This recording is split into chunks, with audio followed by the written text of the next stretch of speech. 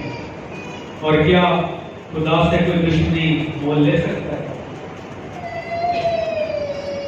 تیسری اور چوتھی پشت تک خدا سزا دیتا ہے، خدا نسلیں ختم کر دیتا ہے۔ بائبل میں سے میں مثال دوں گا یروبام کی۔ آپ جانتے ہیں یروبام کون تھا؟ یروبام جو ہے یہ تقسیم کے بعد پہلا بادشاہ تھا اسرائیل کا۔ اس نے کیا کیا کہ اس نے سامریا میں اونچے مقام بنا دیے اور کہا یہیں پر قربانیاں کرو تاکہ لوگ ہیکل میں نہ جائیں۔ ہیکل سے روکنے کی پلاننگ کر دی اس نے، توجہ خدا سے ہٹا کر سامریا کے بتوں پر لگا دی، اور خدا نے یروبام کو کہا یروبام تیری نسل کا کوئی شخص باقی نہیں رہے گا۔ اور چند ہی نسلوں کے بعد یروبام کی ساری نسل ختم ہو گئی اور آج یروبام کا کوئی بھی نہیں۔ اسی طرح ایزبل کون تھی؟ کون تھی ایزبل؟ اخیب بادشاہ کی ملکہ تھی، بیوی تھی۔ وہ کیا کرتی تھی؟ وہ بال کی پوجا کرتی اور کرواتی تھی، بال کے آگے دیگیں چڑھاتی تھی، اس کی پرستش کرتی تھی، اس کو پوجتی تھی۔ نتیجہ کیا ہوا؟ ایلیا کو خدا نے کہا جاؤ جا کر ایزبل کو بتاؤ کہ چونکہ تم خدا سے عداوت رکھتی ہو، کیونکہ تم نے خدا سے عداوت رکھنے کو پسند کیا ہے، اس لیے تیری نسل کا کوئی شخص باقی نہیں رہے گا اور تیرے خون کو کتے چاہتے۔ اور ایزبل کے ساتھ ایسے ہی ہوا، سارے شہزادے خدا نے یہود کے ذریعے مروا دیے، اخیب کی ساری نسل خدا نے ختم کر دی، تیسری اور چوتھی پشت تک۔ اور آج ہمارے دیکھتے دیکھتے بھی ایسا ہے۔ آپ میری بات لکھ لیں، جو لوگ جادو پر، جو لوگ دنیا کے دیگر دیوتاؤں پر، تعویذوں پر، گنٹوں پر بھروسہ کرتے ہیں، لکھ لیں میری بات، ان کی زندگی میں سوائے بربادی، تباہی، بدحالی کے کچھ بھی نہیں۔ وہ جاتے تو باپوں کے پاس ہے خوشحالی آئے، لیکن مزید بدحالی بڑھتی ہے، کیونکہ یہ خدا کے کلام کا فیصلہ ہے کہ غیر معبودوں کے پیچھے جانے والوں کا دکھ بڑھ جائے۔ غیرہ کے نال بندے بول قرار ہوں جڑے انہاں دے دکھ صدا بدل کے بچے۔ زبور 16 میں ہم کہتے ہیں تو دنیا کے سارے معبود محض بت ہیں، دنیا کے خدا کے علاوہ ہر چیز جھوٹی ہے، خدا ہی سچ ہے۔ تو کہتا ہے کہ مجھے غیرت آتی ہے اور میں تیسری اور چوتھی پشت تک سزا دیتا ہوں، لیکن اب یہ جو لیکن ہے یہ بہت خوبصورت لیکن جو ہے وہ ساری کہانی کو ٹرن اراؤنڈ کر دے گا. لیکن جو مجھ سے محبت رکھتے، پہلی بات خدا سے عداوت کیا ہے؟ غیر معبودوں کو ماننا، مورتیں اور صورتیں بنانا، ان کی عبادت کرنا اور ان کو سجدہ کرنا. لیکن خدا سے محبت کیا ہے؟ سن اے اسرائیل، تو اپنے سارے دل سے، اپنی ساری طاقت سے، اپنی ساری عقل سے اپنے خدا سے محبت رکھ. اس کا مطلب یہ ہے، خدا سے محبت کا مطلب یہ ہوتا ہے کہ جب ہم کسی انسان سے محبت کرتے ہیں تو ہم باقی سب کو رد کر دیتے ہیں. آپ کو پتہ ہے یہ جو چلاس کافرستان ہے، یہاں پہ لڑکیوں کی شادیاں کیسے ہوتی ہیں؟ ان کا ایک میلہ ہوتا ہے اور وہ اس میلے میں تو سارے لڑکے جو ہیں اس قبیلے کے وہ الٹے لیٹ جاتے ہیں اور لڑکیاں جو ہے وہ ان کے اوپر پاؤں رکھ رکھ کر چلتی ہیں، اور جس لڑکے پر لڑکی پاؤں نہیں رکھتی اس سے اس کا، یعنی ہر ایک لڑکے کو وہ اپنے پیر کے نیچے رونتی ہے.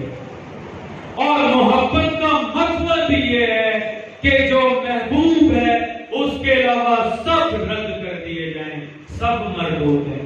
ہمارا اگر خدا محبوب ہے تو دنیا کے سارے معبود مردود ہیں، رد کیے ہوئے ہیں. تو ہم نے سارے معبودوں کو کیا کرنا چاہیے؟ رد کرنا ہے. تعویذوں کو رد کرنا ہے، جادوگروں کو رد کرنا ہے، الٹے سیدھے کام کرنے والوں کو رد کرنا ہے. اور دوسری چیز کیا ہے؟ جو میرے حکموں پر چلے، عمل کرے. ان میں سے ہزاروں پر جو مجھ سے محبت کرتے اور میرے حکموں پر چلتے ہیں، میں کیا کرتا ہوں جی؟ رحم کرتا ہوں. رحم کرتا ہوں. رحم کے کیا معنی ہے جی؟ رحیم. رحم کے معنی رحیم. رحیم تو رحم کرنے والا ہوگا. رحم کیا؟ کسی نے کہا ہے معاف کرنا. بالکل صحیح. دیکھیں، فضل اور رحم میں ایک چھوٹا سا ڈفرنس ہے. فضل کے کیا معنی ہیں؟ وہ چیزیں جن کے ہم حقدار نہیں ہیں وہ ہمیں ملے ہیں، اور رحم کے معنی ہیں جن چیزوں کے ہم حقدار ہیں وہ ہمیں نہ ملے. مثال کے طور پر دوزخ، مثال کے طور پر خدا کی دشمنی، مثال کے طور پر سزائیں. جب خدا ہمیں وہ چیزیں نہیں دیتا تو وہ ہم پر رحم کرتا ہو. تو میرے عزیزو، محبت اور حکموں کو ماننا، یہ ایک واپسی کا خدا نے راستہ دے دیا ہے. بے شک وہ معاف نہیں کرتا، بے شک وہ تیسری اور چوتھی پشت تک سزا دیتا ہے، لیکن یہ سزا ان کو دیتا ہے جو انہی چیزوں کو کنٹینیو کرتے ہیں. لیکن جو خدا سے محبت کا فیصلہ کر لیتے ہیں، جو خدا سے عداوت چھوڑنے کا فیصلہ کر لیتے ہیں، جو خدا کو اپنی زندگی میں ترجیح دینے کا فیصلہ کر لیتے ہیں، جو خدا کے حکموں کو ماننے کا فیصلہ کر لیتے ہیں، ان میں سے ہزاروں پر رحم ہو جاتا ہے، لاکھوں پر رحم ہو جاتا ہے. کیونکہ خدا قہر کرنے میں دھیما، شفقت میں غنی ہے، وہ معاف کر دیتا ہے. کوئی اگر تبدیل ہونا چاہے تو وہ اسے موقع دیتا ہے. کوئی اگر جادوگروں سے، کوئی اگر نیگیٹو چیزوں سے، دھاگوں سے توبہ کرنا چاہتا ہے تو خدا اسے معاف کرنا چاہتا ہے. یہ جو لفظ لیکن ہے، لیکن نے ڈیفائن کر دیا کہ جو کنٹینیو کرے گا اس کی پشتوں کی بھی خیر نہیں ہے، لیکن جو تبدیل ہونا چاہتا ہے محبت کا وعدہ کرے. تقریباً 2 سال پہلے کسی جگہ میں دعا کے لیے گیا تو میں دعا کر رہا تھا تو میں نے کہا یہ جو تعویذ ہے میں دیا آپ کو. انہوں نے دے دی اور دے دی اور دے دی 17 تعویذ ان سے ملی. اور یہ رنگ روڈ میں تھا, کراچی کا رنگ روڈ علاقہ ہے. تو رنگ روڈ کی جو شارع ہے اس کو کہتے ہیں شارع فیصل. تو سارے تعویذوں کو میں نے ایسے مٹھی میں پکڑا ہوا تھا اور ان کو میں نے نا سڑک کے اوپر بکھیر دیا. پتہ نہیں کتنے لاکھ گاڑیاں سے گزر گئی. اگر ان تعویذوں میں کچھ ہوتا تو گاڑیاں الٹ نہ جاتی, کچھ بھی نہیں. ساری گاڑیاں ان کے اوپر سے گزر گئی اور دوسرے دن اخبار میں بھی نہیں آیا, نہ ٹی وی میں آیا کہ کہاں کوئی زلزلہ آیا, سڑک بیٹھ گئی, وہاں گاڑیاں آپس میں ٹکرا گئی, تعویذوں کی وجہ سے کچھ نہیں. میرے عزیز بہن بھائیوں, کام مشکل, اندیکھے خدا پر بھروسہ کرنا مشکل, لیکن محبت وہی ہے جو کسی ایسی چیز سے کی جائے جسے دیکھے گی. اندیکھے خدا سے محبت ہے اور وہ دیکھا بھی نہیں ہے. 66 کتابوں میں ہم اسے دیکھتے ہیں. روز اپنی زندگی میں خدا جو معجزے ہماری زندگی میں کرتا ہے اس میں دیکھتے ہیں.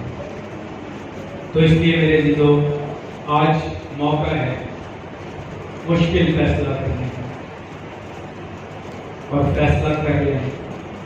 آج سے پہلے اگر آپ کسی طرح کی بت پرستی میں, کسی طرح کی ستارہ پرستی میں, کسی طرح کی سورج پرستی میں, یا کسی بھی خدا پرستی کے علاوہ کسی اور پرستی میں انوالو ہیں, تو آج توبہ کرنے کی ضرورت ہے.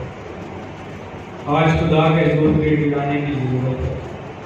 خدا اس سے کہیں ہے, خدا ہمیں تو تیرے حکموں کی تفصیل ہی نہیں پتا تھی.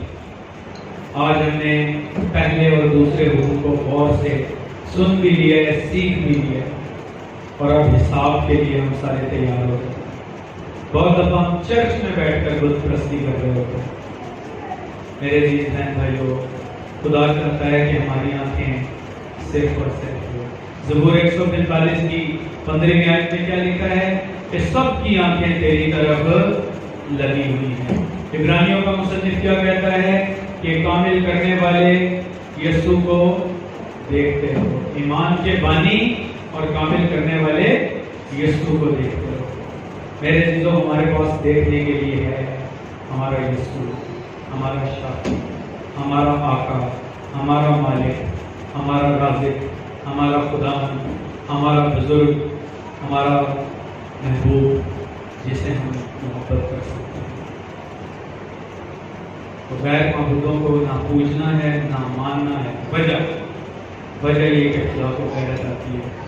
لیکن اگر کوئی توبہ کرے تو پھر خدا معاف بھی کرے. آئیے ہم اپنے سروں کو بہت خاموشی میں جو لوگ کسی بھی طرح سے خدا سے توجہ, خدا پر توجہ کم ہے, آج خدا سے مانگیں. خدا سے کہیں خدا میں تیرا بندہ, تیری بندی, کچھ کر رہے کر, میں تجھ سے محبت کا فیصلہ کرنا چاہتا ہوں, میں تجھ سے محبت کا فیصلہ کرنا چاہتا ہوں. میرے عزیز بہن بھائیو, بہت دفعہ ہمارے لیے کوئی گناہ ہمارا بت بنا ہوتا ہے, روپے پیسے کو ہم نے اپنا بت بنایا ہوتا ہے. معافی چاہیں خدا سے, خدا کو کہیں خدا معاف کر, بخش, رحم کر, اور رحم کر. یہ دعا ہے. پیارے رحیم آسمانی باپ, میں تیرا شکر کرتا ہوں تیرے 10 احکام کے لیے, اور ان 2 احکام کے لیے آج خاص طور پر ان کے بارے میں ہم نے تفصیل سے سیکھا ہے. خدا ہمیں توفیق دے کہ ہم توبہ کریں, اور اگر ہم کسی نیگیٹو فورس کے پیچھے ہیں، ہمارا ایمان اگر کسی اور طرف ہے، یسوع کے نام سے زندگیوں میں تبدیل ہو۔ شیطان کی طاقتوں جو تم انسانوں کی توجہ خدا سے ہٹاتی ہو، میں خدا باپ بیٹے روح القدس کے نام سے تمہیں حکم دیتا ہوں زندگیوں سے دور ہو۔ بہت سارے لوگ توبہ کرنا چاہتے ہیں، بہت سارے لوگ اپنی زندگی میں تبدیلی لانا چاہتے ہیں، انہیں توبہ کی توفیق دے، اقرار کرنے کی توفیق دے، اس کلیسیا کو برکت دے، پاسبان کو برکت دے، جتنوں نے کلام سنا ہے سب کو برکت دے، اور ہم سب کو اس کلام پر عمل کرنے کی توفیق دے۔ Thank you.